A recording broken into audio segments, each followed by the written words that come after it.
Assalamualaikum warahmatullahi wabarakatuh. Halo Sobat Mansa, salam jurnalistik Syams Man 1 Medan. Perkenalkan, nama saya Dia Rimalda Rahab. Kalian boleh manggil saya Dia dan teman saya. Perkenalkan, nama saya Mutia Habib. Kalian bisa panggil saya Mutia. Nah, kali ini bakal ada yang berbeda nih dari jurnalistik Syams. Kira-kira apa nih Dia? Nah, biasanya nih ya, jurnalistik Syams itu hanya biasa mengadakan wawancara eksklusif di sekitar madrasah aja nih. Namun, kali ini ada yang berbeda, yaitu kita bakalan berkunjung keluar, yaitu ke kantor wilayah Kementerian Agama Provinsi Sumatera Utara bersama Bapak Haji Ahmad Kosbi SAGMM. Dan kita juga bakal mengunjungi Kepala Kantor Bidang Pendidikan Madrasah Provinsi Sumatera Utara dengan Bapak Haji Erwin Pinayungan Dasopang MSI. Nah, kira-kira kita di sana bakal ngapain nih ya? Nah, kali ini kita bakalan bincang-bincang seputar edisi bulan Ramadan tentunya, yang disaji dalam sebuah podcast yang nantinya akan launching di akun Spotify Jurnalistik Syams Man 1 Medan. Penasaran dengan keseruannya? Yuk simak video berikut ini.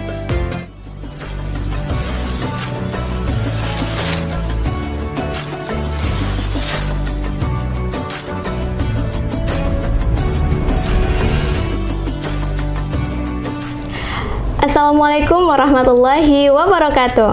Halo Sobat Mansa, salam podcast Syams Man 1 Medan. Selamat datang di podcast Syams Man 1 Medan yang kali ini telah hadir di platform podcast kesayangan Anda, tentunya di Spotify. Kali ini bersama saya Mutia Habib dalam edisi spesial podcast Syams Man 1 Medan di bulan yang penuh berkah ini, bulan Ramadan. Bulan Ramadan merupakan bulan suci bagi umat muslim di seluruh dunia. Selama bulan ini, umat muslim menjalankan ibadah puasa, menahan diri dari makan, minum, serta melakukan perbuatan-perbuatan yang dianggap sebagai pembatal puasa. Namun, Ramadan bukanlah hanya tentang beribadah dan berbagi. Tapi, di sini adalah suatu momen untuk kita mengintrospeksi diri dan memperbaiki diri dari bulan-bulan yang sebelumnya.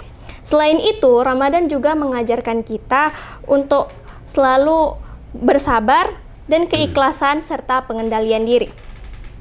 Baik Sobat Mansa, saat ini telah hadir di tengah-tengah kita narasumber yang sangat luar biasa nih. Pemimpin yang adil dan bijaksana, yaitu Bapak Kepala Bidang Pendidikan Madrasah Kantor Wilayah Provinsi Sumatera Utara, Bapak Kandidat Dr. Haji Erwin Pinayungan Dasopang MSI. Baik, langsung saja kita sapa narasumber kita kali ini. Assalamualaikum Pak. Waalaikumsalam. Gimana kabarnya hari ini Pak? Alhamdulillah baik. Alhamdulillah, semoga Allah senantiasa memberikan kita kesehatan untuk Bapak, saya, semua yang ada di sini dan tentunya teman-teman yang menyaksikan podcast ini. Amin. Amin ya rabbal alamin. Nah, terkait yang telah saya sampaikan tadi Pak yang di awal nih, kalau bulan Ramadan ini bukan hanya soal ibadah yang wajib aja ataupun ibadah sunnah, tetapi bagaimana cara kita untuk mengendalikan diri kita dan pendekatan diri kita kepada Al-Quran nih Pak. Nah, saya Mutia Habib dari Jurnalistik Syams Man 1 Medan ingin berbincang-bincang bersama Bapak membahas satu tema yang menarik, yaitu Ramadan, bulan pengendalian diri dan pendekatan diri kepada Al-Quran. Nah Pak, dari kacamata Bapak nih Pak, bagaimana sih Bapak memaknai pengendalian diri di bulan Ramadan ini Pak?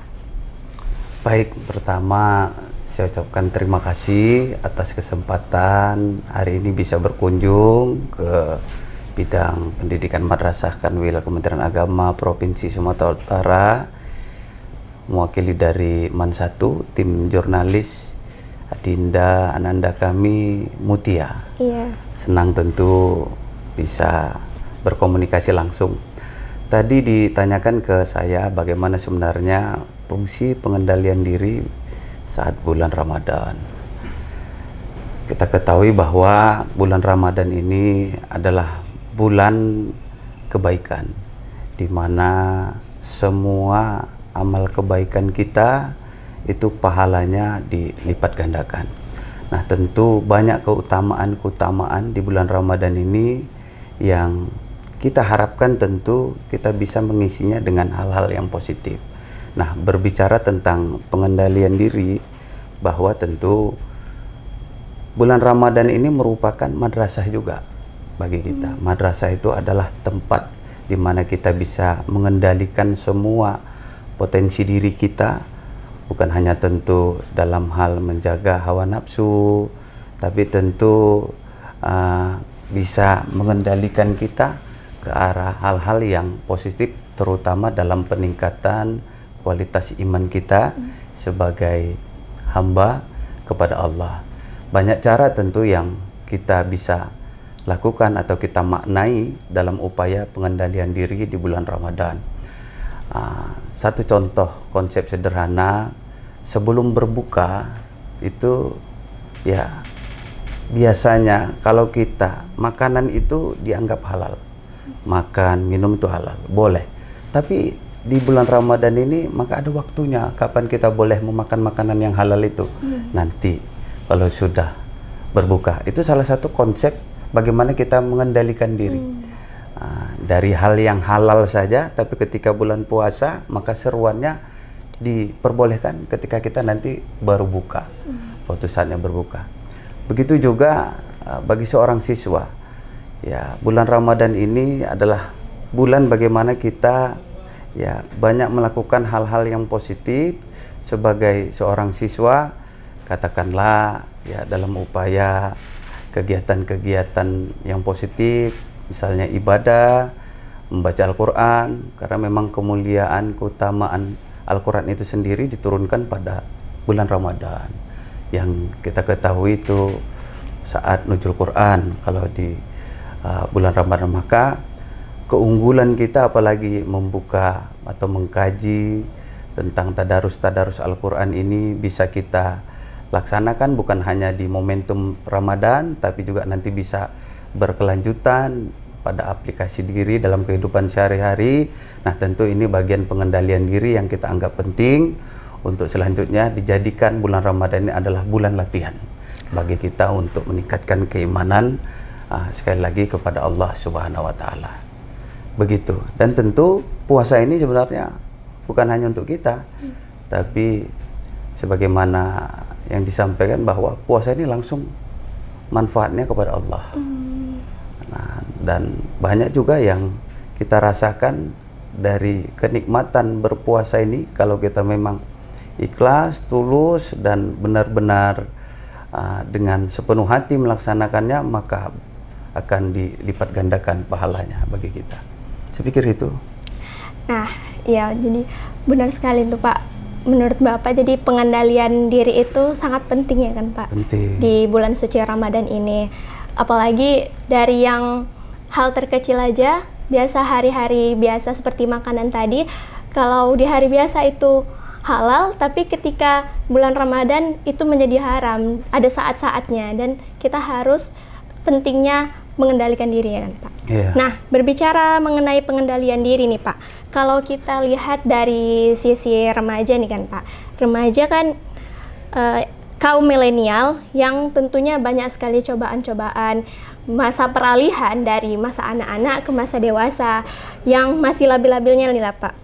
Banyak sekali fenomena-fenomena yang terjadi di masa-masa remaja seperti asbu atau asmara subuh itu dengan yang bukan mahram, lalu ada istilah-istilah budi, buka diam-diam. Nah, itu gimana Bapak menanggapi fenomena-fenomena tersebut, dan boleh dong Pak tipsnya untuk para kami remaja agar bisa mengendalikan dirinya di bulan suci Ramadan itu Pak? Ya, baik. Sebenarnya fenomena ini bukan hanya terjadi pada saat sekarang ini, tapi pada setiap regenerasi saya pikir. Saya juga mengalami hal yang sama. Tentu ada kegiatan-kegiatan yang baik setelah kita melaksanakan sahur, sholat subuh, kemudian ada kegiatan asmara subuh yang tujuannya sebenarnya ini bisa berkumpul, bersilaturahim dengan kawan-kawan, tapi dengan catatan tentu silaturahim yang dengan hal yang positif. Tentu berbagi ilmu, berbagi pengalaman, dan berbagi kaji tentang bagaimana peningkatan kualitas keimanan kita itu bisa dilaksanakan. Nah, kemudian tadi ditanyakan asmara subuh dengan yang bukan muhrim. Nah, tentu Ya, Allah juga menciptakan kita ini manusia ini secara berpasang-pasangan. Begitu juga dengan makhluk lainnya. Namun tentu apalagi di bulan suci Ramadan harus ada batasan-batasan dan kemampuan kita tadi sebagaimana konsep di awal untuk mengendalikan diri. Nah, kalau kita sekarang masanya sedang belajar, maka belajarlah dengan niat yang baik dan tentu belajar yang disertai dengan cita-cita, kemampuan dan kemauan yang tinggi. Pada akhirnya tentu kegiatan-kegiatan yang positif ini akan menjaga kita dan bisa menghindari dari waktu-waktu yang kurang baik atau dari waktu-waktu yang negatif. Nah, kalau dengan berdialog atau berdiskusi dengan teman artinya yang bukan mahram, ya karena memang kalian sudah dibekali terutama anak madrasah dengan ilmu-ilmu, saya pikir sudah bisa membatasi bagaimana sebenarnya pergaulan itu bisa dilaksanakan dalam kehidupan sehari-hari. Paling penting tentu menjaga nama baik, menjaga harga diri, itu paling penting terutama bagi anak madrasah, karena madrasah itu adalah pendidikan awal bagaimana ilmu pengetahuan agama itu bisa dibentengi dalam kehidupan sehari-hari. Nah, boleh saja saya pikir melakukan kegiatan-kegiatan yang menjadi rutinitas, kegiatan kumpul-kumpul, tapi dengan makna yang positif, itu saja dia. Dan bisa berbagi, bertukar ilmu, terutama untuk pendalaman ilmu-ilmu keagamaan kita dalam kehidupan sehari-hari. Itu saya pikir. Ya, jadi memang penting banget nih ya kan Pak, untuk pondasinya itu ilmu agama ya kan Pak, Ya. pendidikan kita dari sejak dini mungkin ya Pak. Nah, lalu saya pikir juga pentingnya pergaulan itu ya kan Pak, memilih-milih teman, dan yang pastinya kita juga sebagai remaja harus mencari teman yang mana yang baik, yang mana yang buruk. Memfilter, udah bagus ini jawabannya. Memfilter teman, Iya. bagus juga. Karena pernah saya dengar Pak dalam sebuah hadis itu dikatakan, kalau tidak salah saya, apabila kita berteman dengan penjual minyak wangi, maka kita akan kecipratan wanginya. Namun ketika kita berteman dengan penjual besi, maka kita akan terkena bau busuknya gitu ya Pak. Iya, Saya pikir itu yang menjadi pedoman kita, terusnya untuk teman-teman semua. Jadi kita remaja yang mungkin masih labil, masih kehilangan arah, masih suka untuk menyalurkan hasrat kita, pentingnya kita untuk mencari pergaulan-pergaulan yang sehat, mencari teman-teman yang sekiranya bisa untuk menjadi wadah untuk kita belajar bareng-bareng gitu Pak. Intinya bergaul boleh, tapi harus pandai memilah-milah. Iya, benar. Nah Pak, lalu kalau kita berbicara tentang Ramadan nih kan Pak, merupakan pendekatan diri pada Al-Quran. Seperti yang kita lihat, banyak masyarakat melaksanakan tadarus itu pada bulan Ramadan. Nah, menurut Bapak, apakah pendekatan pada Al-Quran itu hanya terjadi di bulan Ramadan saja, atau memang karena momen Ramadan inilah makanya masyarakat melakukan itu Pak? Gimana tuh Pak? Al-Quran itu kan merupakan pedoman hidup. Ada Al-Quran, ada Sunnah kan itu menjadi pedoman hidup. Maka tentu kemuliaan Al-Quran itu kenapa diturunkan di bulan Ramadan? Ya, kalau sekarang ada tadarusan, dilakukan pada saat bulan Ramadan, ini juga hal yang positif. Saya pikir yang paling utama ini bisa dilakukan secara berkala, bukan hanya di bulan Ramadan, tapi nanti ini bisa diterapkan pada bulan-bulan lain. Dan ini menjadi latihan awal bagi kita, kesungguhan kita. Kalau memang ini karena latihan awalnya ada motivasi membaca Al-Quran, pahalanya biasanya sekian, namun di bulan Ramadan ini menjadi dilipat gandakan, maka akan menjadi kebiasaan sehingga kita terlatih untuk membaca Al-Quran bukan hanya pada bulan Ramadan, tapi pada bulan-bulan selanjutnya. Nah, itu yang sebenarnya sudah kita laksanakan juga hampir di setiap madrasah. Pagi kita melaksanakan program penguatan keagamaan, anak-anak madrasah umumnya melaksanakan baca Quran bersama setiap pagi. Nah, tentu memuliakan, melestarikan Al-Quran ini bagian syiar kita sebagai umat muslim, dan pembiasaannya bukan hanya bisa dilakukan hanya pada bulan Ramadan, tapi pada bulan-bulan selanjutnya. Itu yang paling penting. Karena memang sekali lagi Al-Quran ini adalah pedoman kita. Maka tentu dengan kita membacanya, dengan kita menuntun Al-Quran sebagai pedoman kita, insya Allah maka hidup kita akan lebih tentram dan nyaman. Itu saya pikir. Ya, nah tentunya untuk menjadikan Al-Quran sebagai pedoman itu adalah hal yang wajib bagi setiap muslim, ya kan Pak. Dan untuk pembiasaan pembacaan Al-Quran juga diharapkan mungkin kepada teman-teman yang di sekolah yang bukan madrasah agak kesulitan kan Pak untuk membiasakan membaca Al-Quran. Nah, kalau dari Bapak dilatihlah sekarang. Gimana itu Pak? Cara? Mulailah melatih karena kebiasaan itu kan muncul, itu menambah semangat kita untuk melakukan pembiasaan yang sudah kita laksanakan. Nah, kalau sudah terbiasa melaksanakan tadarusan di bulan Ramadan ini, maka yang paling penting setelahnya melanjutkan kebiasaan itu pada bulan-bulan setelahnya. Dan kalau sudah terbiasa, terlatih, saya pikir ini menjadi komitmen yang bisa kita laksanakan, terutama ya Al-Quran sebagai pedoman tadi. Karena memang kemuliaan Al-Quran ini luar biasa, bukan hanya bagi yang membacanya, tapi tentu memang Al-Quran ini ya segala-segalanya lah menjadi pedoman. Saya kalau baca Al-Quran itu pagi, hampir setiap pagi, habis subuh baca Al-Quran. Tapi karena sudah biasa, justru kalau kita nggak baca Al-Quran pagi, ada yang merasa kehilangan. Nah, kalau sekarang dengan adanya bulan Ramadan ini bukan hanya pagi, ditambah lagi tujuan kita menghatamkan Al-Quran. Tadarus itu kan menghatamkan. Ya, kalau di bulan biasa itu cuma dapat 1 bulan misalnya sekali hatam, maka di Ramadan ini bisa 2-3 kali hatam. Nah, itu melatih kita melakukan pembiasaan untuk terus cinta kepada Al-Quran dan membacanya. Nah, itu saya pikir. Nah, bagi anak-anak yang di luar madrasah, disinilah melatih tadarusan itu. Ya, di situ nanti ada mengkaji panjang pendek dan sebagainya. Dan di situ bisa berbagi ilmu dan berbagi pengalaman bagaimana kiat-kiat membaca Al-Quran ini dengan baik dan benar. Itu saya pikir.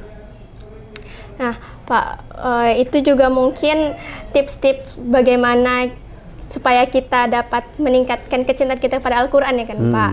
Melatih diri kita, mengikuti tadarus, dan yang seperti telah Bapak sampaikan tadi sebelumnya. Nah, jadi Pak, kalau kita flashback ke masa-masa dahulu nih, masa Bapak saat-saat kecil, remaja. Nah, bagaimana sih Pak pengalaman Bapak saat diuji nih kesabarannya ataupun pengendalian diri Bapak? Apa yang Bapak tanamkan saat masih kecil hingga sekarang? Untuk Ramadan ya? Iya Pak. Sama aja sebenarnya. Saya juga pernah kecil, saya pernah remaja. Ya sama lah, tantangan godaannya itu luar biasa. Apalagi masalah tapi makin tua itu makin berilmu. Dengan ilmu itu sebenarnya bisa membatasi diri. Nah, pengalaman-pengalaman sebelumnya ya sama. Ada juga kami kegiatan-kegiatan asmara subuh. Tapi saya bilang tadi, yang paling penting kita bisa memfilter. Kalau kegiatan-kegiatan itu halnya positif, ya tentu itu baik untuk kita ke depan. Kemudian apalagi pembiasaan dilakukan pada saat masa remaja saya dulu ya sama, silaturahim, ngabuburit, kumpul-kumpul. Tapi sekali lagi tetap itu kaitannya yang hal-hal yang positif kalau bisa. Apalagi ya membaca Al-Quran, mungkin dengan sering membaca Al-Quran orang tua kan senang. Kemudian mengidentitaskan diri bahwa anak madrasah itu gemar membaca Al-Quran. Kalau di luar anak madrasah saja bisa gemar membaca Al-Quran, maka tentu identitas yang paling utama sebagai anak madrasah ya harus lebih unggul dalam penguasaan atau pembacaan implementasi ayat-ayat Al-Quran tersebut sehingga bisa diaplikasikan dalam kehidupan sehari-hari. Nah, nggak ada hal-hal yang terlalu apa di bulan Ramadan ini. Yang penting bagi kita tentu bulan Ramadan ini bulan yang kemuliaannya luar biasa daripada bulan-bulan yang lain. Nah, tentu rugilah kita kalau tidak memanfaatkan bulan ini untuk kebaikan dan menambah amal kebaikan kita, karena tentu banyak orang yang ingin berkesempatan di bulan Ramadan ini datang menghampirinya, tapi Allah belum tentu mengizinkannya. Bisa saja karena sakit, karena halangan, atau karena kematian.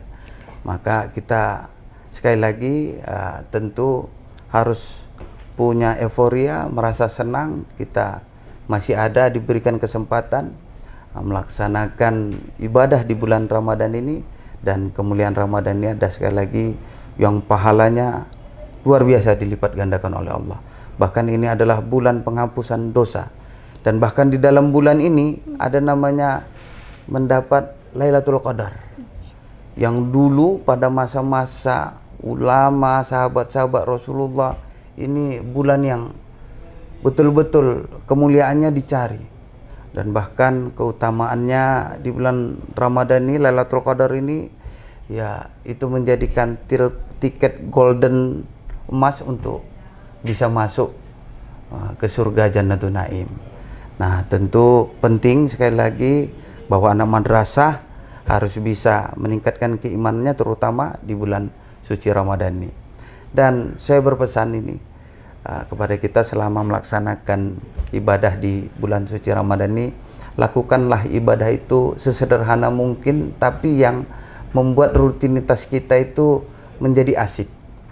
Nah, ya boleh saja main game atau ada jet-jet sekarang boleh menghampiri, tapi sesekali ya fasilitas ini dilakukan dengan hal positif. Ya, di dalam jet-jet itu kan ada Al-Qur'an.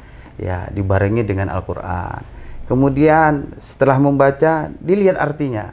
Jadi bisa memaknai sebenarnya apa isi dari kandungan ayat Al-Qur'an tersebut sehingga menambah keimanan kita terutama di bulan suci Ramadan ini. Saya pikir itu.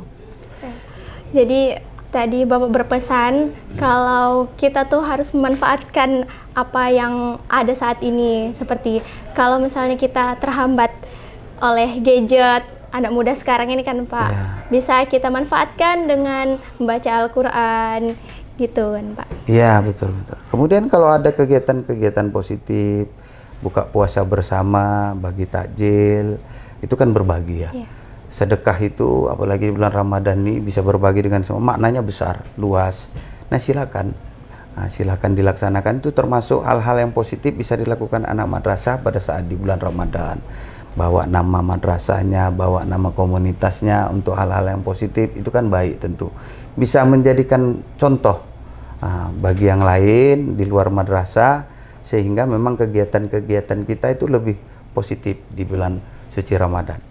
Kemudian ya sekarang mungkin dengan kumpul-kumpul tadi ngabuburit sore, ya boleh saja datang bersilaturahim, nanti melakukan buka puasa bersama, taraweh bersama, tadarus bersama, sehingga hal-hal yang positif itu bisa dilakukan dan manfaatnya ada, terutama untuk peningkatan iman sekali lagi kita pada saat di bulan suci Ramadan. Itu saya pikir, dan yang paling penting tadi pas konsep di awalnya itu bahwa pengendalian itu penting. Dan sekaranglah kita dilatih mengendalikan diri pada saat bulan Ramadan ini. Ada yang boleh dimakan halal lagi, tapi harus pada waktunya. Dan ada juga yang boleh dilakukan tapi harus pada waktunya. Nah, mulai di bulan puasa inilah itu dilatih. Bahwa sesungguhnya kadang-kadang yang sudah hak kita saja pun ada waktunya baru kita terima hak itu. Seperti itulah konsep melatih diri untuk anak madrasah di bulan Ramadan. Nah, ada lagi nih? Mungkin terakhir ini Pak, apa sih boleh dong motivasi dan semangat untuk para siswa-siswi MAN 1 Medan nih dan siswa-siswi yang lain, karena siswa-siswi MAN 1 Medan saat ini sedang melaksanakan ujian semester untuk ujian untuk semester 2 dan 4 itu sedang melaksanakan ujian mid semester genap, dan untuk semester 6-nya itu sedang melaksanakan ujian semester genap akhir mereka, Pak. Nah, motivasi dan semangatnya Pak untuk mereka yang sedang melaksanakan ujian dan dibarengi juga pada saat bulan Ramadan ini sedang berpuasa, boleh dong Pak semangatnya? Ya, ujian itu jangan jadikan itu sebagai hal yang berat atau itu biasa. Ujian itu penting, ujian itu mengukur kemampuan, bukan hanya kemampuan kita dalam belajar, tapi kemampuan madrasah sendiri. Nah, bagaimana sudah melaksanakan proses belajar di sana itu baik atau tidak. Karena apalagi sekarang ukuran ujian namanya sekarang asesmen madrasah. Nah, sedang asesmen ini ukuran ujian itu tidak ada lagi lulus atau tidak lulus, tapi bagaimana mensinergikan program pembelajaran yang dikuatkan oleh madrasah ini bisa diterima oleh anak-anak peserta didik seperti kalian ini, para siswa-siswi. Jadi jangan jadikan sekali lagi ujian ini sebagai hal yang tapi biasa-biasa saja. Kemudian namanya ujian.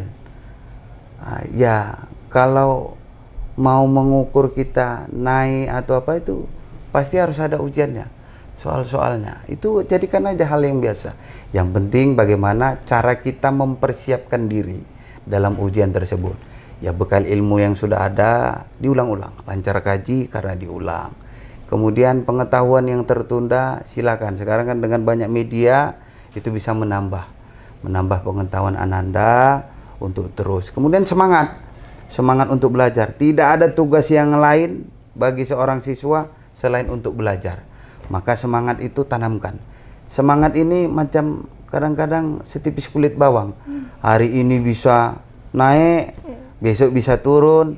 Nah, kamulah nak yang buat bagaimana kiat-kiat semangat kamu ini bisa tumbuh sehingga motivasi belajar itu bisa datang dengan sendirinya. Apakah dengan hal-hal yang menarik, kegiatan-kegiatan yang positif sehingga menumbuh kembangkan semangat Ananda dalam belajar terutama untuk menggapai cita-cita. Kemudian sebagai anak madrasah yang paling utama, kalau kau masih punya orang tua nak, maka orang tua itu jadikan ridho utama. Kemampuan kita kadang-kadang ini, ya bekalnya itu kadang-kadang karena ridho orang tua. Maka jangan lupakan ridhonya Allah adalah ridho orang tua. Maka sayangi orang tuamu, jaga nama baiknya, dan kemudian jaga amanah yang mereka titipkan kepada kita. Karena mereka hari ini menitipkan amanahnya hanya untuk belajar ke sekolah. Jadi jangan cerita yang lain-lain dulu. Belajar. Berkawan boleh, tapi pilihlah kawan yang baik karena itu tentu akan mendorong semangat kita untuk menjadi yang lebih baik. Ya, itu saya pikir motivasinya. Sekali lagi, semangat belajar, semangat ujian, dan jadikan ujian ini merupakan hal yang biasa, bahkan sangat biasa-biasa saja. Jangan khawatir karena ujian itu adalah bagian dari mengukur bukan hanya kemampuan kita, tapi kemampuan dan keberhasilan madrasah dalam menerapkan proses-proses akademik yang diberikan kepada anak-anak peserta didik kita. Demikian saya pikir, terima kasih atas segala kesempatannya. Saya nih yang menutuplah saya pikir ya. Dan saya senang ini bisa berkomunikasi langsung dengan Ananda Mutia, jurnalis dari MAN 1. Mudah-mudahan kita dipertemukan lagi di Ramadan yang akan datang, itu saya pikir, dan bisa terus berbagi ilmu, pengalaman. Saya juga dulu siswa madrasah seperti Ananda, dan satu kebanggaan saya hari ini bisa bercengkrama, bertukar pikiran dengan adik-adik saya, di bawah saya, adik-adiklah saya pikir ya. Dan mudah-mudahan pertemuan kita ini pertemuan yang menguatkan dan menjadi motivasi buat Ananda. Kalau saya hari ini sebagai pewawancara Ananda, maka nanti pada regenerasinya kamu juga akan diwawancarai, bisa menjadi pemimpin seperti saya. Mungkin itu, saya ucapkan terima kasih pada semua. Wassalamualaikum warahmatullahi wabarakatuh. Waalaikumsalam. Mungkin terima kasih Pak atas waktu dan kesempatannya. Semoga Ramadan kali ini menjadi Ramadan terbaik kita sehingga kita dapat mengendalikan diri dan menjadi generasi pecinta Al-Quran. Saya Mutia Hafif pamit undur diri. Mohon maaf apabila ada kesalahan karena kesempurnaan hanyalah milik Allah Subhanahu wa taala. Akhirul kalam, wabillahi taufik wal hidayah. Wassalamualaikum warahmatullahi wabarakatuh. Waalaikumsalam.